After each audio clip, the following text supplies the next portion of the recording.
সুস্বাগতম। গ্রামীণ কুটির শিল্প হলো মূলত বাড়ির পরিবেশে স্থানীয় কাঁচামাল ও স্বল্প পুঁজিতে পারিবারিক শ্রমে পরিচালিত ক্ষুদ্র উৎপাদন ব্যবস্থা।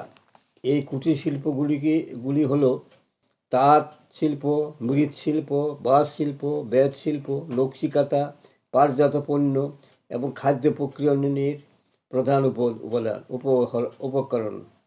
এটি গ্রামীণ কর্মসংস্থান, দারিদ্র্য দূরীকরণ এবং সাংস্কৃতিক ঐতিহ্য রক্ষায় গুরুত্বপূর্ণ ভূমিকা রাখে। এই গ্রামীণ শিল্পকে নিয়ে ইউটিউবের সাহিত্যে নবদিগন্ত চ্যানেলে আজকের ভিডিওটি হলো গ্রামীণ শিল্প বিকাশের বিপুল সম্ভাবনা। গ্রন্থনায় রবীন্দ্র কুমার চক্রবর্তী। গ্রামীণ অর্থনীতিকে সুদৃঢ় করতে ক্ষুদ্র কুটির শিল্পের ভূমিকা অনস্বীকার্য। রাজ্যের তথা দেশের সব জেলাতেই গ্রামাঞ্চলে কিছু না কিছু গ্রামীণ শিল্প রয়েছে। এই সব শিল্পের সঙ্গে যারা জড়িত তারা কত যুগের ঐতিহ্য বহন করে চলেছেন, কত মানুষের চাহিদা মেটাচ্ছেন তার ইয়ত্তা নেই। বহু মানুষের রুজি রোজগার হচ্ছে এই সব শিল্প থেকে। যতই দিন যাচ্ছে বড় কারখানার কর্মসংস্থানের সুযোগ ততই কমছে, কারণ বর্তমান উন্নত প্রযুক্তির কল্যাণে এই বড় শিল্পগুলি হয়ে উঠেছে আরও বেশি স্বয়ংক্রিয় যন্ত্র নির্ভর। উন্নত প্রযুক্তির কল্যাণে ফলে বড় কারখানার শ্রমিকদের সংখ্যা দিন দিনই কমছে, দেশে বেকার বাড়ছে। এই সমস্যার সুরাহার জন্য বর্তমানে কুটির শিল্পে বিকাশে একমাত্র পথ। পূর্বে কুটির শিল্পের মর্যাদা ছিল, কুটির শিল্পে যুক্ত শিল্পীরা তাদের সৃজনশীলতার জন্য পুরস্কৃত হতেন। বর্তমানে যান্ত্রিক শিল্পের চাপে কুটির শিল্পীদের অস্তিত্ব বিপন্ন প্রায়। তবু সৌভাগ্যের কথা এই যে বর্তমানে সরকারি ও বেসরকারি উদ্যোগে কুটির শিল্পের পুনরুজ্জীবনের জন্য বিভিন্ন প্রকল্পের কাজ হাতে নেওয়া হয়েছে। এই গ্রামীণ শিল্পের প্রকল্পগুলি সঠিকভাবে রূপায়িত হলে গ্রামীণ শিল্প পুরানো গৌরব ফিরে পাবে নিঃসন্দেহে, এ কথা জোর দিয়ে বলা যায়।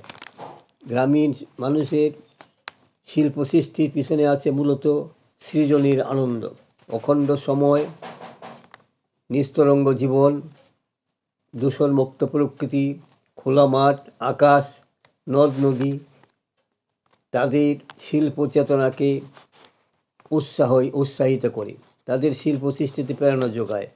আর সে চেতনার স্বাক্ষর রাখে শিল্পের মাধ্যমে। রাজনৈতিক উত্থান পতন, পরিবর্তন, অর্থনৈতিক বিপর্যয় তাদের এই শিল্প সৃষ্টিতে খুব একটা ব্যাঘাত ঘটায় না। তারা তাদের শিল্প সৃষ্টি করতে তাদের কুটিরে বসে শিল্প সৃষ্টি করে, কখনো গাছতলায় বসে। মাটির পাথর, খড়, ছাইপাশ, কাঠমুঠু, গাছের ছাল, শোলা সবই রয়েছে তাদের শিল্পের রসদ কাঁচামাল। আর তাদের এই উদ্ভাবনী সত্তা তার সৃজনকে বাঁচার জন্য গ্রামীণ শিল্প প্রধানত 3 শ্রেণীতে ভাগ করে দেয়: পুরোপুরি পারিবারিক বা কুটিরজাত, স্বল্প পুঁজি, আদিম প্রযুক্তি, সরল যন্ত্রপাতি, সহজ উৎপাদন পদ্ধতি, পরস্পরাক্রমে প্রাপ্ত কুশলতা, পারিবারিক শ্রম, স্থানীয় কাঁচামালের ব্যবহার ও স্থানীয় বাজার ভিত্তিক বিপণন ব্যবস্থা বলেই এই শিল্পের বৈশিষ্ট্য। কামারশালা থেকে চাষের যন্ত্রপাতি, কুমোরের ঘর থেকে সাধারণত মাটির হাঁড়ি কলসি, বাঁশ ও বেতের দ্রব্য তৈয়ারকারী, ধান থেকে চাল, চাল থেকে মুড়ি, চিড়ে থেকে প্রস্তুতকারক, শাল বীজ, মহুয়া, নিম, অন্যান্য তৈলবীজ থেকে সরিষা নিষ্কাশনের কাজ প্রভৃতি কারিগরি বৃত্তির উপর বিভাগের অন্তর্ভুক্ত করা যায়। এই ধরনের শিল্প অত্যন্ত শ্রম সাপেক্ষ। কাঁচামালের মূল্যই প্রধানত উৎপাদিত পণ্যের মূল্যকে নির্ধারণ করে থাকে। শ্রমের উৎপাদিত শক্তি অত্যন্ত কম ও উৎপাদনের বাজারগুলো স্থানীয় ও সীমাবদ্ধ। অবশ্যই একটি উৎপাদন এককের আয়তন অত্যন্ত ক্ষুদ্র। গ্রামের পরিবার ও মধ্যবিত্ত মানুষই হলেন এই শিল্প সামগ্রিক প্রধান গ্রাহক। মনোরম ডিজাইনের মাটির পুতুল ও শহরের রুচিসম্পন্ন মানুষের ঘর সাজানোর বিভিন্ন প্রকার হস্তশিল্পজাত দ্রব্যাদিকে এই শিল্প বিভাগের অন্তর্ভুক্ত করা যায়। ছোট কারখানায় যাবতীয় শিল্প, গ্রামীণ শিল্প এই ধরনের শিল্পে স্বল্প পুঁজি, স্থানীয় কর্মকুশলতা, স্থানীয় বহিরাগত কাঁচামাল, গ্রামাঞ্চলে ছাড়াও ছোট মাঝারি শহরে ব্যাপ্ত বাজারের উপর দাঁড়িয়ে আছে। চিরায়ত হলেও এই শিল্প বিভাগের ব্যবহৃত যন্ত্রপাতি অন্যান্য পুঁজির মান কিছুটা উন্নত ধরনের। আবেগীয় বাজার বড় হলেও উৎপাদনী এককের আয়তন প্রথম শিল্প শ্রেণীর সে বেশ কিছু বড়। পারিবারিক শ্রম ছাড়াও শিল্প বিভাগের বাইরের শ্রমিক কর্মচারী নিযুক্ত থাকে।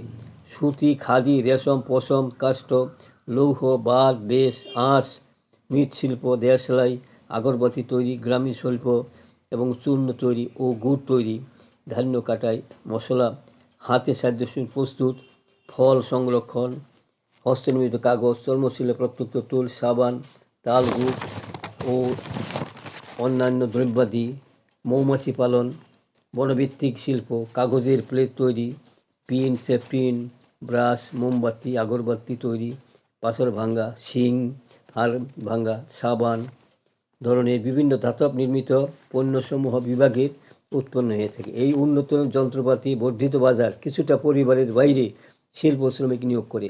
উন্নত মানের কর্মকুশলতা, শ্রমের উৎপাদিত শক্তির আবেগ বৃদ্ধি, উৎপাদনের একক বৃদ্ধি ইত্যাদি হলো এই প্রকার শিল্পকর্মের বৈশিষ্ট্য। বন্ধুগণ, আমার এই সংক্ষিপ্ত ভিডিওখানি এখানে শেষ হলো। যদি আপনার মনে পড়তে হয় সাবস্ক্রাইব, শেয়ার এবং লাইক করতে ভুলবেন না যেন। সুসা